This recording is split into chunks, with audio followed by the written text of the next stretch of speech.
Hey guys, welcome to my June 16th DVD update, where I talk about all the DVDs and Blu-rays I've gotten over the past probably two weeks or so. I got pretty many things to show. Like I said, I'm really trying to keep doing these every 2 weeks and things like that. Now the first one I got, and this one was really pretty cool one, called The Aggression Scale. And the director of this is the guy who's just finished the remake of Silent Night, Deadly Night, which I'm definitely looking forward to seeing that. And The Aggression Scale, it's pretty much almost like if Home Alone, you know, like with the traps and all the stuff that happens in Home Alone, almost as if what would really happen to the people with the traps. Because you know how Home Alone kind of had the traps, they were done comedically, almost like what would happen. But the basic idea, though, is it opens with a character, you know, Ray Weiss, and he's like talking to these people in a construction site going, I want you to find my money. And he's basically out of jail for a certain amount of time, and he wants to, you know, he was put away in jail for stealing money, and he wants to track down where his money was. So when he got put in jail, his employees, or what, he doesn't exactly know what happens, but he thinks the employees went off with his money. So his, you know, the people that work for him are going out and pretty much killing anyone that could have the money, trying to find it. And the one cool thing was the kid from Gummo, you know, who was the main kid in Gummo, is one of the stars of this. The basic idea, though, is a family that just moved into a new house is one of the people that they come after.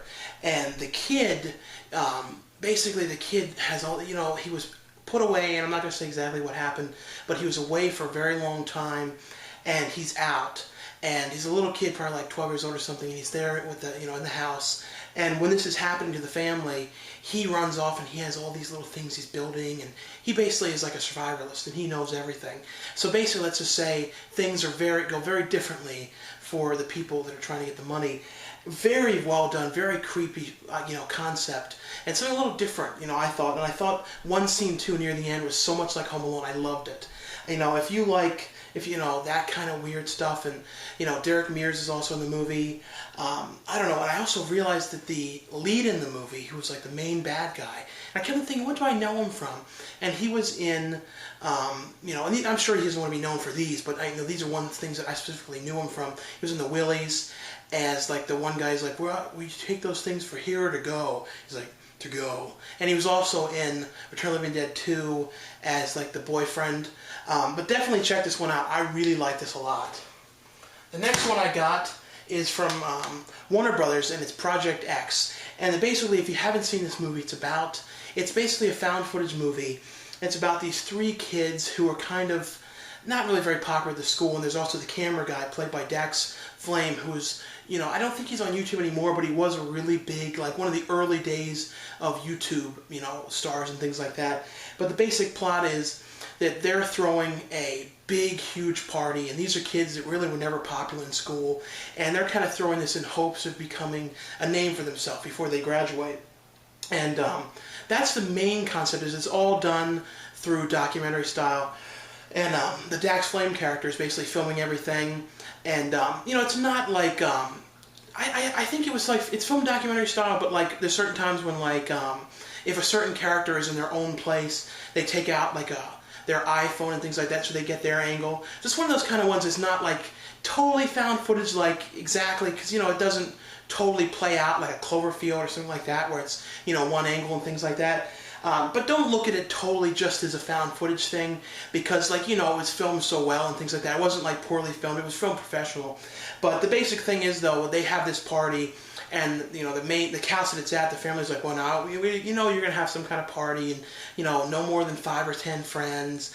And the kid ends up sending out a mass text to the one friend of his, and it ends up spreading everywhere. It ends up, you know, texting to everybody, and it ends up becoming a huge, gigantic party, and things go really, I don't want to say exactly what happens, but it just becomes this crazy party. This one, though, was a really fun movie. I really liked this a lot. I thought for like a found footage thing, it was pretty good. Like I said, don't look at it totally as found footage, but, you know, the thing is, like, if you actually film this the way that the person would be filming it, you know, the Dax Flame's character, it would just sort of look like a whole movie. But like, this actually has, you know, pulling focus and things like that. I don't know, I really thought this was a fun movie, and it has the extended cut.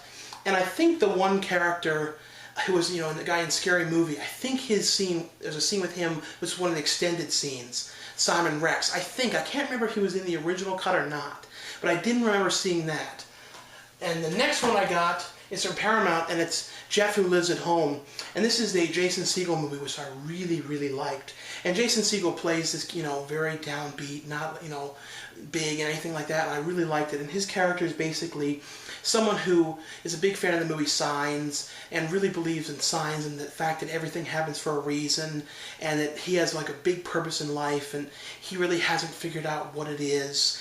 And he hopes that one day he does figure out what his real purpose in life is. And, regular life isn't for him. He just knows that there's something for him.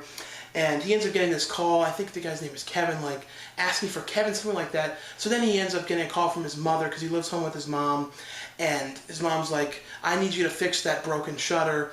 And, he doesn't really want to go out. So, but she's like, well, you need to do this, or I'm going to kick you out of here. So he ends up going out. When he's on the bus, he sees a guy with a jersey on his bag that says Kevin, or the name of the person that was calling, or the person they were asking for. So he ends up following this person, gets off the bus, follows him, and events happen. And it's one of the kind of movies where everything connects. And at the end, it has an amazing ending that everything fits together in such an amazing way. And it also stars Ed Helms as his brother, and he ends up running into his brother, and when he sees his brother, it becomes this whole thing with worrying about, his brother thinks that his wife is cheating on him, and this whole thing about trying to follow her, so there's all these things going on with that. And the mother, at the same time, is working at the office, and she has a secret admirer that's sending her all these texts, and she doesn't know who it is. And like I said, everything fits together in such a great way. And, out of the Jason Segel movies, this, I would say, is probably my, either favorite or second favorite to Forgetting Sarah Marshall, which is one of my other favorite movies of his. Like, I like things like The Muppets, but I really do like Jason Segel in R-rated comedies when he can kind of do more stuff. And this one was one that I don't think a lot of people saw, and I really, really would recommend this one, and I really like this a lot. And if you like Jason Segel and Ed Helms, from the Hangover films, definitely watch this. Now, the next one I got is a film from Criterion, and this is one that I saw years ago, and I remembered seeing the DVD of this back when, I used to go to Tower Records. I used to remember always seeing the DVD of Shallow Grave, and I think I might have rented this probably years back. Yes, when I used to actually rent things. I don't rent anything now, but Shallow Grave, though, is Danny Boyle's. I think it was like, he did some TV and things like that before this, but I think this might have been his first feature. I know it was before Trainspotting, and this was a really, really good one. And it's Ewan McGregor in it, and it's about these three people that are, live together in this really upscale apartment, kind of that they're trying to get a fourth tenant for. And they're kind of almost holding like audition processes for trying to find the fourth person. It was pretty interesting. And, the movie starts off kind of silly, kind of like almost like it could be like a throwback to an 80s comedy, and just the way they're acting, then it becomes something totally different in the end. But basically, they end up finding somebody, the girl who lives at the house finds somebody that she thinks he's going to be good, and they all agree to let him stay. And the next day, they go to check on him, and they're like, his car's still there, has he left or anything? So they end up going into his room, and they find him dead. And they end up finding in his room a suitcase full of money. And it's this whole thing about what are they going to do, and are they going to keep the money? And, you see from the trailers that they end up keeping the money and getting rid of the body in a very interesting way. And, it's the whole thing with that, and how the one friend who was had himself together, and how it affects him, and how he pretty much loses it. And I'm not giving anything away with that. And, he ends up, becoming obsessed with the money and becoming obsessed with things. This one was so good, and the music, there was the theme music to this. They played a couple times in the movie, was excellent. I really don't think I've ever seen a movie that Danny Boyle has done that I've disliked. I think my favorite Danny Boyle movie is 28 Days Later, but even the 127 Hours, which is one that I didn't absolutely love just because it was really hard to watch, I liked it. But this is definitely one of my top favorite ones. And like I said, this is one that I kind of rediscovered again, because I saw this, like I said, back in probably 2000, 2001. No, not 2000, 2001, maybe 1999, something like that. And I hadn't seen it since, so I just, seen it again for the first time, and I remembered how much I loved it. And the end of this is great. This is one to definitely check out. And he did another one, too, that was kind of like this with kids, but real kiddish, called Millions. There's another one that was pretty good. Or kind of the same concept. Not exactly, though. The next ones I got are from Sony, and it's the re-releases of the Spider-Man movies. And I didn't actually have any of these at all, and it's the Spider-Man 1, 2, and 3, and they all come with $10 movie ticket offer for the movies, for the new one, The Amazing Spider-Man, which, I'm not sure how, I mean, I'm interested in seeing it, but the thing with me is, I really liked Tobey Maguire as Spider-Man. I really liked Sam Raimi's directing, and so I really enjoyed these ones. And I'm the kind of person who doesn't love a lot of superhero stuff. I'm kind of selective. I like Batman. I like these. And if you haven't seen these, it starts off with how he becomes Spider-Man and him with the Green Goblin, played by William Dafoe in the first one. And the second one was him with the guy with all the long, I don't know the names of all the things. And then the third one, he becomes like the Dark Spider-Man, kind of like an emo kind of guy. The second one always had this scene that I always loved. It was just kind of funny when he falls down, he's like, oh, my back. And the second one was always kind of the one I didn't like as much. The first and third were my favorites. The first one, though, was about his origin and how everything started. But if you haven't seen these movies, I really like them. Like I said, it's cool. It comes with, pretty much the money you need to see the sequel. I mean, to see the new, new version of them. I'll see the new one. But, I really like I said, Tobey Maguire and Kirsten Dunst. And I like this one a lot. But these are definitely ones to check out if you don't have them yet. The next one I got from Kino, and this one I actually wanted to see it because it was Mickey Rooney, and I know Mickey Rooney's been going through, all these kind of stuff going on with his kids, and I don't know what's going on, but Mickey Rooney is always cool, and I've always been a fan of Mickey Rooney, and he was in, Night at the Museum, he always has kind of weird one-liners, and even back in this, he has he's never really changed. I mean, I know he's old now, very old, but he has the same personality that he had back as a kid. And this movie is called Little Lord Fauntleroy. And, I'm not going to lie, it's something that I've seen, one of the things I really like more than things in a long time. And it's basically this kid, and it's set in what year was it, 36. And it's this kid who, his father recently died, and he lives out, I don't know where it was. I kept looking because I noticed it was one of the MGM or Backlash or something. So I don't know exactly where it was set. But he basically, is this kid who lives on his own. He's kind of lives with his mom, and he's kind of real grown up for his age. He acts like, he's in his 30s or something. He has real proper speech and things like that. But he ends up finding out that he is that his father who passed away was an earl or something like that. And he ends up, the main earl ends up wanting him to come and live with him since he has no other family members left. And he wants him to inherit, all of his money and things like that when he dies. So it's him going there, and how this old man is real, disgruntled at first and really doesn't want anything to do with the mother because she's American. And I don't really want to say what happens, but I'll just say the old man kind of changes his tune with things, and that's not giving anything away. And then they run into some problems. This was a really good one. It's kind of after watching this, it's I need to watch some more older movies because I feel I've missed out on some things like this. The next one I got, and I haven't got to look through this yet, and it's the Twilight Zone Fan Favorites Blu-ray, and I have the DVDs of all these, and at some point I'll buy the Blu-rays, but it's just I just don't really want to have to get all of them now. But this is basically 19 episodes of the show, on a Blu-ray. And from what I've read for reviews and stuff, they look really good. And they can clean stuff up pretty well. The Star Trek ones, they clean up really well. And this was such a good show.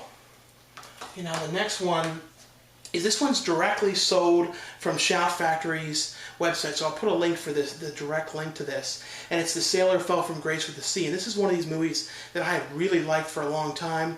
And basically it's Chris Christopherson. And it's the main concept, though, is it's this kid who's very kind of to himself and weird. He has these weird friends. And sorry if I'm sweating, it's hot in here. But he has these really weird friends. And the basic thing is that they're all a member of this group. And they all called number 1, 2, 3, and 4. Very strange. The head of the group is this guy who acts like he's real grown up. Really strange, creepy kid. And this sailor ends up coming into town, and the mother ends up taking him on a tour of the ship. And the sailor that takes him around, I think he's the captain of the ship, ends up falling in love with the mother. And at first, the kid is all into it, and the friends are all no, we don't like this. We're not into this, and it becomes I don't want to say any more about it, but it was just such a good movie, and Chris Christopherson is great in this. This is like a movie that I feel like hardly anybody knows about, which is so well done. And I've liked this since I think I saw the DVD of this back in like 2000. This is just such a good one. Definitely get this from Shout Factory, and it had just such a creepy concept. And like I said, I don't want to ruin what happens at the end, but my God, is this a creepy movie. The next one is another one from Shout Factory called Sector 7, and this is a 3D one. This is about the this like digging ship for oil out in the middle of the ocean. And every time I think of this, there was like a movie called, it's not Ghost Rig, but there's like a one from years back with like a ghost on this oil rig, and I always like those kind of settings. They don't have too many movies set on like oil rigs and things like that, but it's this Japanese drilling crew, and you know, they're not, you know, they're not getting any oil, and things aren't going well, and they're pretty much about to, you know, close up shop. And I think the head of the company, the boss comes in to basically say we're going to shut down, and I think it's his like niece or something like that. It's basically saying, no, please, I don't want to stop this. I know we can get oil. Basically, when they do that, though, they end up letting this, they drill down too deep, and then letting out this sort of creature thing, and then it ends up in the ship. It's that kind of thing. And I thought this was pretty cool. And like, there's not a whole ton of like the 3D2. A lot of 3D2 lately is more like depth and things like that. There's a couple things that come out, and this kind of has like I think it's like Deep Star 6, or kind of has that kind of vibe about like the things in the ship. I think it might have been Deep Impact. That kind of a vibe of them all trying to get away from them. And the things I always think is kind of funny about a lot of Japanese films is they're always kind of played over the top with the acting and things like that. And I always kind of like that. The next one I got is one that and I also just figured out that the sequel is on Burn on Demand, so I just ordered that. And I always liked the sequel. I mean, it wasn't good, but I always liked it because it had Paul Rubens in it and that weird alien. But it's, you know, Meatballs, the movie with Bill Murray as the camp counselor who was kind of a screw up. And, you know, this was just a really good one. It was only $8 too at Best Buy. The next one I got from Comedy Central is Tosh Pointo. And it's, if you haven't seen the show, this is the first season of it. And it's basically him in front of a green screen talking about, you know, YouTube videos and videos that he found on the internet. And, you know, this is one, so I think from 2009. So it shows you, it's kind of like a throwback to some of the older internet clips. And he doesn't only show new clips, he shows some from like 10 years ago. And the coolest thing about this is when he does the web redemption thing. So he brings back someone who was in a popular, you know, really popular, like viral YouTube video, and he goes and finds them again, and like if there's something they screwed up on or something like that, a guy like who was trying to put himself in a balloon, things like that, he ends up going back and giving him a second chance of, you know, trying to fix what he did before. So this is a really pretty fun one. I know someone told me years back that he talked about my DVD update on his blog somewhere. I never saw what he said, but someone said, like, I got a whole bunch of messages I remember that day, but I never saw what it was. The next one is an MPI film that is really pretty good called A Bag of Hammers, and it stars Jason Ritter, John Ritter's son.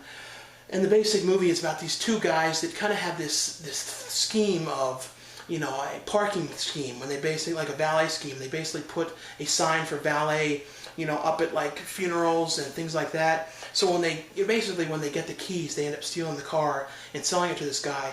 The guy they sell it to is a character actor who was, you know, and I kept on thinking, what the hell is this guy from? And he was in 8 Heads in a Duffel Bag as the one roommate to David Spade. And I always liked that actor and kind of hadn't seen him in much lately, but he was really funny in this. Sorry, I was saying the basic idea though is they also have this house that they are, you know, they live in the back of the house. In the front of the house, they rent out to people. And the new tenant is someone who's just comes in, moved out from way far away with her son, and she's really not very good at raising her kid. She neglects him, and she can't get hired. And the father of the kid, he doesn't want anything to do with him. So it's all these problems. And the kid kind of becomes friends with both of the tenants who are the guys who have the scheme. And, you know, something very terrible happens with the mother. And these guys end up stuck with the kid. And I don't want to say what happens. I'm just going to say, though, it's very, you know, it starts off one way and then becomes a very sweet movie. And definitely worth watching. One that I really, really enjoyed a lot. The next one I got is Mutant Girl Squad from Well Go USA. It's another Japanese horror film. This is a movie about this girl who, started having all these pains going on with her arm. Wet Movie reviewed this as well, but she has these pains going on with her arm, and she ends up having this like machine thing grow out of it. So it's basically kind of like those movies, the ultra gore kind of thing. It's almost like a Japanese trauma film. So like super over the top gore and things like that. It's her fighting these villains and things like that. I thought this was a cool, fun film. Definitely like crazy gore effects. And you only see this kind of stuff in like trauma movies.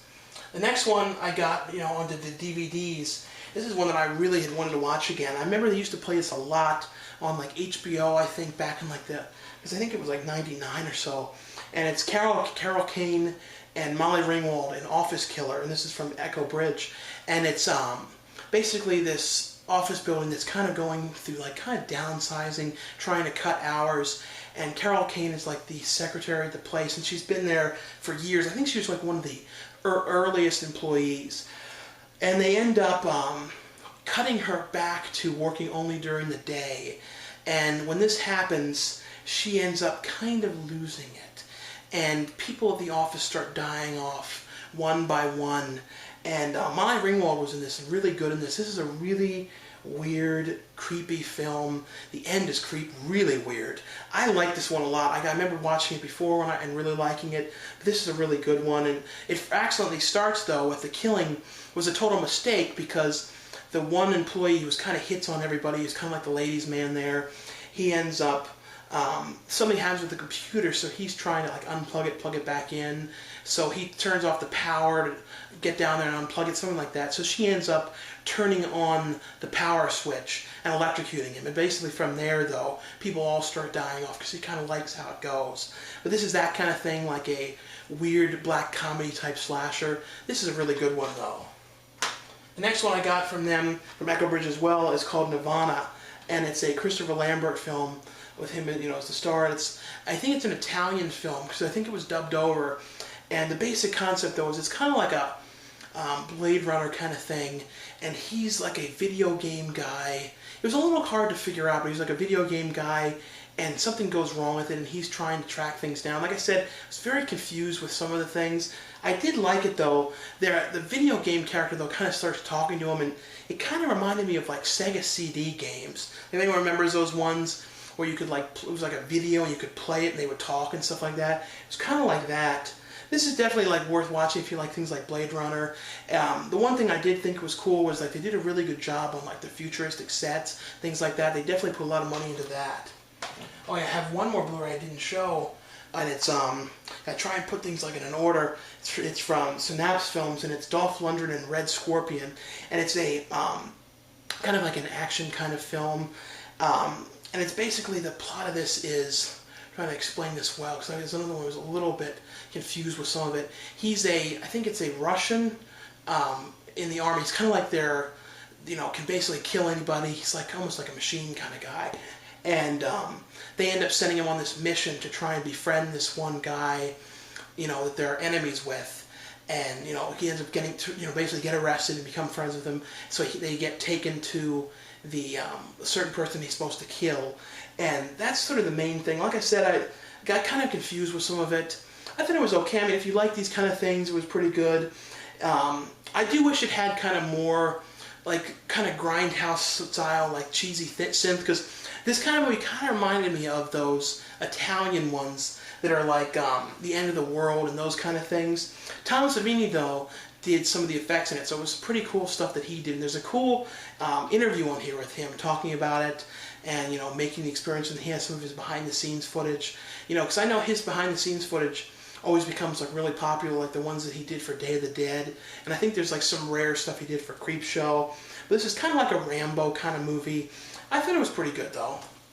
The next one I got was a burn-on-demand one, and I haven't gotten to look at it to see how it looks. And it's Neighbors, and I had no idea this one is out, and I've talked about this one a lot. And it's a John Belushi, Dan Aykroyd film, and it's Dan Aykroyd, moves in next door, and he's this real crazy neighbor, and all these crazy things are happening. This is a movie, though, I feel like, John Belushi film that I feel like hardly anyone's seen. You really never hear anybody talk about this, but this is definitely a really good one, though. Next one I got, I think these are all about to fall. Oh no. There they all go. This always happens because I like lean everything on everything. Hopefully I don't skip something. Yes, well, some things just fell. But the next one is Curb Your Enthusiasm Season 8, the Larry David show. Definitely one I've talked about a lot in the past. But the last ones I have are from E1 Entertainment, and it's Real Love with Burt Reynolds and Leanne Rimes. She works at this, I don't remember exactly what the place was, but she ends up getting a call from her brother, and she hasn't really seen her family in years, and she really has kind of done her own thing and kind of become like a Hollywood kind of type, and really not having too much to do with her family. She gets called that her father had a heart attack, so she ends up going to see him, and on the way she ends up getting into an accident because something's in the road, so she ends up pretty much getting stuck there. And she ends up, Burt Reynolds' character, basically the same day after he had a heart attack, is back out fishing again. Doesn't really care what anybody says and sort of just does his own thing. And the movie's kind of like one of those kind of movies where it's, she's there trying to get a relationship going with her father because the father really hasn't had much to do with her either. So it's kind of like that kind of a movie. I thought that was pretty good, though. The next one is a Showtime series from E1, and it's called Web Therapy with Lisa Kudrow, and it's I think this started out years back, I think, as an internet show, and the whole show is basically Lisa Kudrow's character playing a therapist, and she ends up, instead of people going and seeing her one-on-one, she does it all through the webcams. So the whole show is done in the style of through webcams. So it's would be her talking to her patient, and it's basically the patients and other people in the movie are played by a lot of name character actors and things like that. The one was from, pretty sure, was the one who played Jan Brady in the Brady Bunch movies, and the whole thing, though, is basically her talking to patients, and then one person that was she had sort of wasn't allowed to see anymore because he ended up trying to kiss her where she used to work. She actually used to work at a big, I think it was some kind of therapist office, a big thing. So she ended up basically going from, having a really good high-paying job to doing the therapy on her own this way through the through the webcams and things like that. So it's all pretty much done that style and things like that. And it's basically ends up having a whole storyline through this style. And I thought it works pretty good, though. And the last one I got, and I've watched a couple of these before on TV, and it's called Top Gear from BBC. And it's basically, the main thing I liked about it, and I know people say I say basically a lot, but I always liked the interview segments. The main stuff is, though, them talking about cars and driving around and speeding around and stuff. Never been a real car person, but I always liked their interviews. I always thought they kind of asked weird questions and kind of asked the questions that people didn't always want to ask and things like that. And some of the guests on this one was Ryan Reynolds, and there's a couple other ones. The one guy from Friends was on it. Matt LeBlanc talking about that new show Episodes. This is a pretty cool one, though. I don't know. Like I said, I'm not a huge car person, but I like the interviews and stuff like that. So anyway, though, I think that's pretty much all for this update. So thanks a lot for watching. Sorry if I'm hot in here. Yes, it just gets hot here. And, also I talk so fast, and I know I talk a mile a minute sometimes. But I've always done it the same way. But anyway, though, thanks a lot for watching and for subscribing. And I'll see you guys later. Now to clean all this up. Okay, bye.